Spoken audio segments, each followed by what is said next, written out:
60 বছর বয়সী তারেক রহমান, যার 17 বছরই কেটেছে নির্বাসনে, অবশেষে তিনি ফিরছেন নিজ মাতৃভূমিতে। অবসান হচ্ছে দীর্ঘ অপেক্ষার।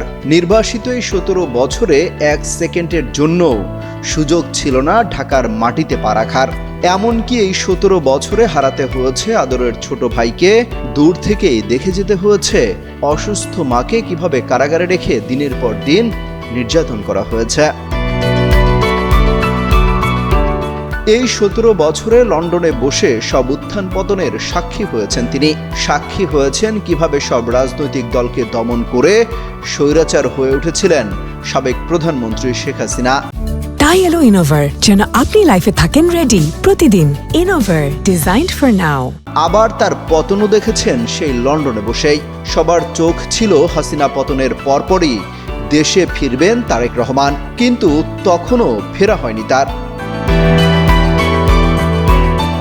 2015 সালের 24 জানুয়ারি চিকিৎসাধীন অবস্থায় মারা যান তারেক রহমানের ছোট ভাই আরাফাত রহমান কোকো। সেই সময় তিনি গ্রেপ্তার আতঙ্কে দেশে ফিরতে পারেননি।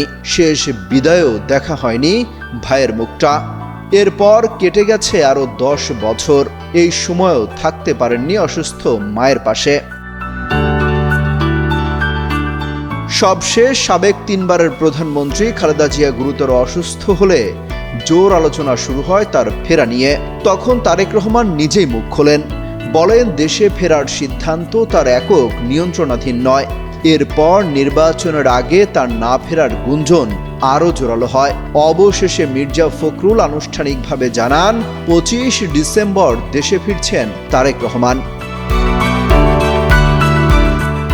বিএনপির পক্ষ থেকে বলা হয় তারেক রহমানের এই স্বদেশ প্রত্যাবর্তন ঘিরে স্মরণকালের সবচেয়ে বড় জমায়েত ঘটাতে চায় তারা। এজন্য ব্যাপক প্রস্তুতি নেওয়া হয়েছে, বাড়ানো হয়েছে নিরাপত্তা ব্যবস্থা। আসন্ন জাতীয় সংসদ নির্বাচনে বগুড়া 6 আসন থেকে লড়বেন তারেক রহমান। দলটির শীর্ষ নেতারা বলছেন বিএনপি ক্ষমতায় গেলে তারেক রহমানই হবেন দেশের পরবর্তী প্রধানমন্ত্রী। অমিত হাসান রবিন, যুগান্তর নিউজ।